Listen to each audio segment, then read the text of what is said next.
All right, welcome back to East Texas. Now we are joined with reporter JD Conte, who you've been on probably one of the biggest stories that we've had in a little bit. A manhunt that started just last month, early last month, finally coming to an end overnight. Yeah. So for those who are not familiar with the situation involving McEwen, can you tell us more about him? So we'll go back to the summer of 2023 over in Kaufman County in Forney. Trevor McEwen originally charged with shooting and killing his neighbor, 35-year-old Aaron Martinez, over in Kaufman County in Forney. That was the original charge shooting. He gets booked into jail, and part of this story begins with his bond. And he gets a bond, and he goes out and violates it.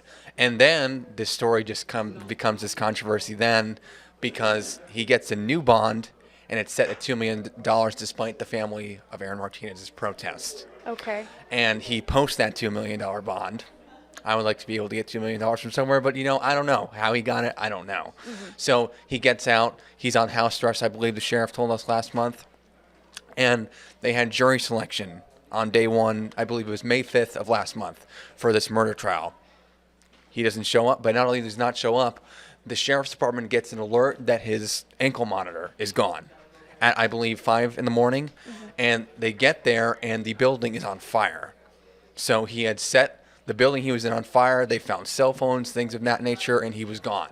So it started this manhunt to search. The U.S. Marshal Service was going after him. So it's been just about a month now for them to get him back in custody. And it ended in the same place that it started along US 80 in Grand Saline today. Excuse me, just catching my breath there. Which is interesting, where it ended where it first started. And it ended at his grandparents' house.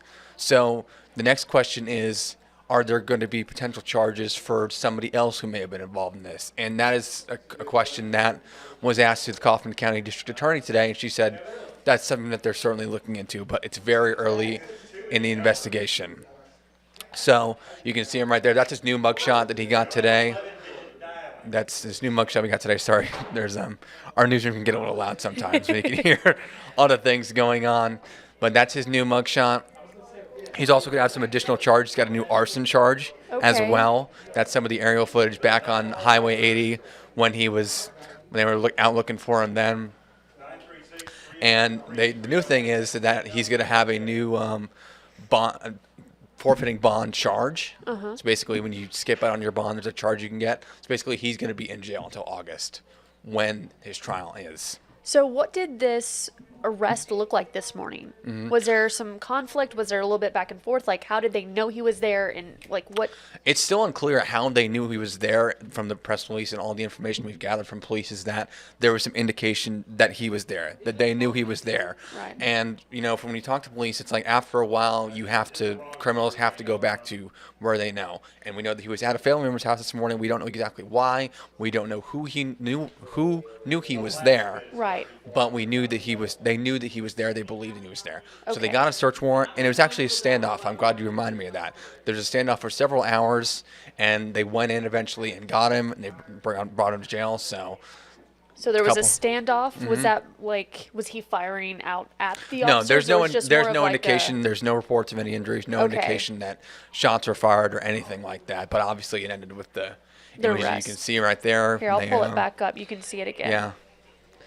That's how it ended with I don't know, maybe it got a little dirty. He seems to be a little dirty there, but that's just my speculation. Right. So quite the end to And we still don't know where he's been the last No, month. That's it's all an part of the interesting question. investigation now. But I think that one interesting point is this trial will be in August, and I'm sure that we'll be following it. Maybe not a day-to-day thing, but certainly we'll keep tabs on since it's over in Kaufman County. Is that Right. I'm sure the prosecution is going to bring this up throughout. Goodness. Maybe not in guilt innocence, but if he is found guilty in sentencing, in trials that I've covered, there's been bond violations, there's been previous guilty violations that have been found. So this is something that I'm sure that if he's found guilty in August, they're going to hammer this during the punishment phase. Right.